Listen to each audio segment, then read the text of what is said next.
আপনার বাচ্চার শরীরে বদনজর লেগেছে কিনা কিভাবে বুঝবেন?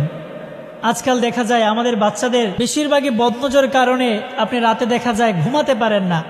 ও স্বাভাবিকভাবে সে চিল্লাপাল্লা করে, যার জন্য আপনি তাকে কোনোভাবেই বোঝাতে পারেন না, কোনোভাবেই শান্ত করতে পারেন না।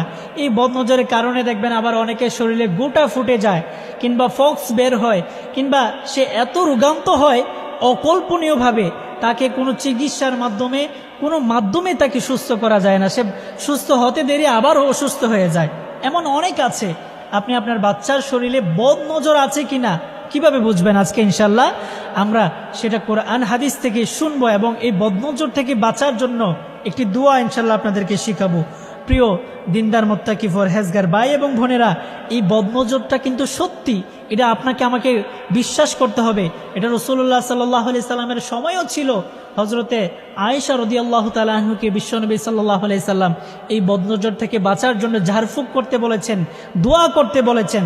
সেজন্য আমাদের বাচ্চাদের শরীরেও বদনজর লাগতে পারে। যদি আমাদের বাচ্চাদের শরীরে বদনজর লাগে আমরা কিভাবে বুঝবো?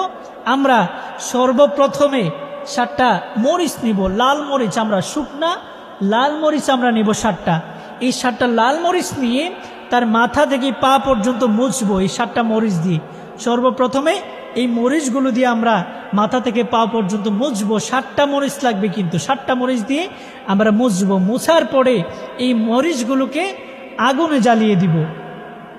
এই মরিচগুলোকে আগুনে জ্বালানোর পরে এই মরিচগুলো থেকে যদি ঝাঁজ আসে, তেজ যদি বের হয়, তাহলে ওই বাচ্চার শরীরে কোনো বদনজর লাগে নাই, ওই বাচ্চার শরীরে তাহলে কোনো বদনজর আক্রমণ করে নাই। তাহলে আমরা খুব সহজে যদি বলি, ওই 7টা মরিচ দিয়ে তাকে আমরা প্রথমে মাথা থেকে পা পর্যন্ত মুছে দিব, তারপর মরিচগুলো জ্বালিয়ে দিব।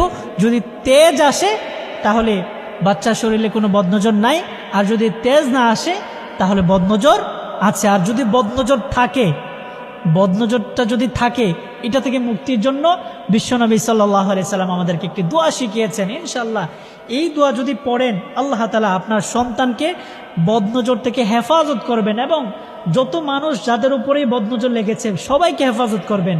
বিশেষ করে শিশু সন্তানদের গায়ে কিন্তু এই বদনজরটা বেশি লাগে।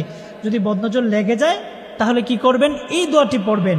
দোয়াটি হচ্ছে, আউযু বিকালিমাতিল্লাহিত তাম্মাতি মিন কুল্লি শাইতানি ওয়া হাম্মা ওয়া মিন কুল্লি আইনিল লাম।